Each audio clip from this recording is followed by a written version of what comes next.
The really annoying thing about where I've placed the camera is the size isn't quite right, so I kind of have to kneel down a bit.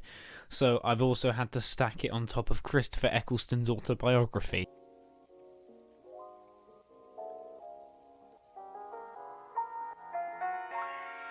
So, Stranger Things. You love it, I love it, we all love it. It's a good show, no doubt. I think Series 3 is the most debated series out of all of them, and I have a few thoughts. I've put actual research into this one, so you know it's gonna be good. First of all, was Series 3 good? Of course it was. It's a mix of brilliant writing and beautiful performances of that writing, but that doesn't mean that it doesn't have issues.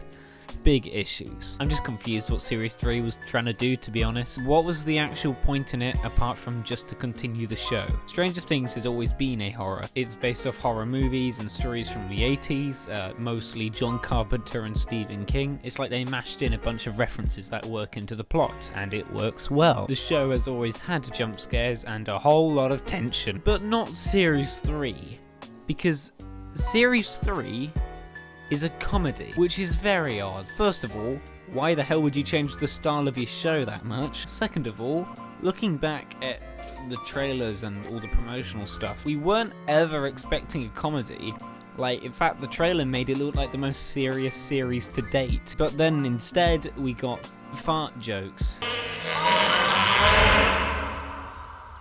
What would happen? Yes, well done, you've reached comedy. These aren't the only reasons why making the show goofy is really weird. In the past, the main focus has been on the kids, but overall in this series, the main focus is on the adults. Surely it should be less serious if you're viewing it through the perspective of a child, not the other way round. But instead, with the children, we got drama. My favourite plot. I could not be less interested with Eleven dumping Mike. It's not like they wouldn't get back together in the end anyway. I just felt like I was wasting time watching kids complain about petty drama while literal demons invade their town. By the way, I had two theories about this series, zombies and Russians. And somehow they were both right. Zombies was one I was not expecting to get right, but I saw that mall, and I knew the writers wouldn't be able to stop themselves. The two main plot points of this series were the Russians and the Mind Flayer. The Russians should have been a much, much smaller role. Why the hell were they so powerful? How the living hell did they build this bunker? It would make sense if it was some leftover bunker, but no, they built a seemingly infinite bunker with nobody noticing. And they must have some very good cleaners because the place is absolutely spotless. The lift was the moment I stopped believing the story entirely.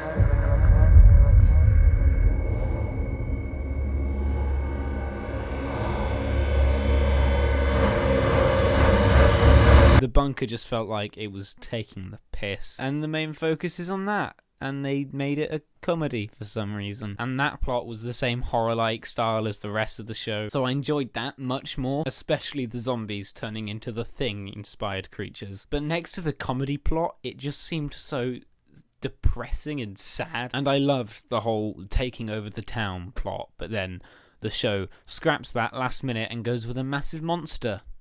Raw. The exact same as last series, but instead the creature is more stupid, despite the fact it's meant to be the same mind as every other creature from the Upside Down. It's ugh. And apparently this was all done specifically to kill 11, but they did nothing different. Why did they ever think this would end differently? What changed? The environment? Did they think that the fighting in the mall is what would kill 11? What the hell was their plan? The entire show is hinting Dawn of the Dead, and then they scrap that and just go with a big boy last minute. Thanks, big boy, you ruined my dreams. My other main complaint is Will. Will was gone for 90% of Series 1, and he's possessed for 90% of Series 2. This is the first time he's been free and actually healthy, and he's been the main character since day one. So surely this is the best and first chance we've had to explore his character? Well, no, apparently not, because he doesn't do anything. In Series 2, he wanted to be treated like less of a child. That was his arc. The perfect continuation of this would be to actually let him mature in Series 3. Throughout this series, the rest of the group are being very immature about being grown up, which is very obviously ironic towards the viewer. But no one actually speaks the viewer's mind. Instead, they just continue. This is the perfect chance for Will to mature and become the adult of the group, the one that we can relate to. It would also be a great change in dynamic and will completely make sense with his arc. But no, instead, Series 3 is about him wanting to stay as a kid while everybody else grew up, despite the fact that Series 2 was about him wanting to grow up and not being a kid. How the hell does that work? Will has an entire mental breakdown in Series 3, and the closest we have to his character changing in any way is him stopping D&D because he's moving away from his friends. Amazing. Also, sexism. I have no problem with this being in the show. It does make sense. It's the 80s after all. But I always found Stranger Things interesting because it doesn't have those things. Instead, Stranger Things was a caricature of the 80s in the 21st century. It's the world of 80s on screen, but with the rules of today. It takes the colours, the music, the style, and the pop culture references. It isn't set in what the 80s actually was. It's set in the worlds of the 80s movies that we remember. But now suddenly, it isn't, but the cartooniness of the comedy in this series makes it seem even less 80s to me. It feels more like modern day, or at least 90s, but with 80s references getting forced down a throat every few seconds. The references are really not subtle this series. All these problems are connected, though. Different styles, different arcs, different logic. The world is very different to the one we know from Series 1 and 2. The writers have changed it. Series 4 is apparently the last planned series of the show. They have said they apparently don't know how it will continue past the 4th series. And that really doesn't sound good, because that basically confirms that all the people that left last series will be coming back in the last series. So what was the point of them leaving? What difference does that make towards the viewer? We need a series without them. And I doubt the show will actually end. I mean, if it does, then fair play, because the direction it's going in looks bad. Because Stranger Things is changing. Series 3 was them preparing for the future. Netflix have seen a chance to make something as mainstream as Harry Potter, and they are bloody taking that chance. They're turning Stranger Things, a show about small town goings-on, into a massive franchise. And the changes have already started. Already the show is practically in all versions of media. Multiple comics, multiple books, multiple games. You cannot tell me that they're not forcing Stranger Things into everything. Series 3 was them preparing for this world. And even if the show ends in Series 4, Netflix is still going to continue it in the comics, and I don't doubt the idea of them making a Stranger Things movie. Is this a bad thing?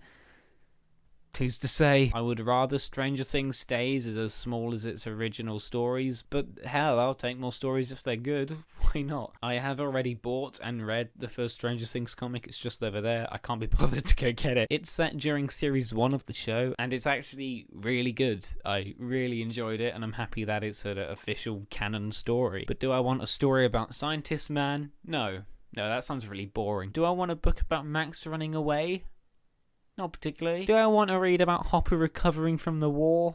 I mean, it's more interesting than those others, but not really. Do I want a comic about abused and experimented children?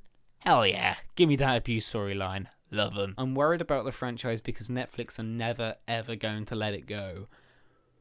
But I wouldn't say it's in trouble. Yet. Thank you for being interested enough to finish my video. A like supports my self-esteem and makes my anxiety disappear for a good 10 seconds.